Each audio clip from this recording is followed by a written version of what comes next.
Nomination దాఖలు చేశారు. ఎలాంటి హంగు ఆర్భాటాలు లేకుండా ప్రజాస్వామ్యానికి నిర్వచనంలా నిరాడంబరంగా నామినేషన్ వేశారు. ముందుగా రావులమ్మ తల్లి అమ్మవారికి ప్రత్యేక పూజలు నిర్వహించిన అనంతరం ఉదయం 11:11 నామినేషన్ పత్రంపై సంతకం పెట్టారు. అనంతరం ఎన్నికల రిటర్నింగ్ అధికారి కార్యాలయానికి వెళ్లి ఆర్ఓఎం శ్రీనివాసరావుకు నామినేషన్ అందజేశారు.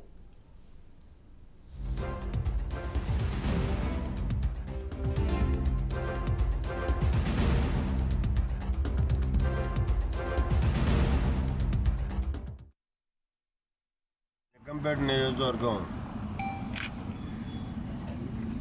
శాసనసభ ఎన్నికల సందర్భంగా ఈరోజు తెలుగుదేశం, జనసేన, బీజేపీ ఉమ్మడి అభ్యర్థిగా నేను నామినేషన్ వేయడం జరిగింది. ఒక నిరాడంబరమైనటువంటి విధానంలో ఎన్నికల నిబంధనలను అనుసరించి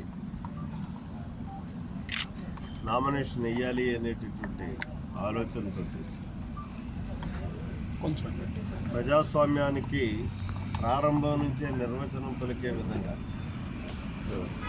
ఈ నిర్ణయం తీసుకుని ఆర్భాటం లేకుండా ఈరోజు నామినేషన్ వేసింది. గెలిచినా ఓడినా నిరంతరం ప్రజలతోనే మమేకమవుతున్నామని గుర్తు చేశారు. ప్రజల కష్టసుఖాల్లో అండగా నిలుస్తామని హామీ ఇచ్చారు. ఈసారి కూటమి అభ్యర్థిగా బరిలోకి దిగుతున్న తనను ప్రజలు అఖండ మెజార్టీతో గెలిపించి నియోజకవర్గ అభివృద్ధికి పాటుపడాలని కోరారు.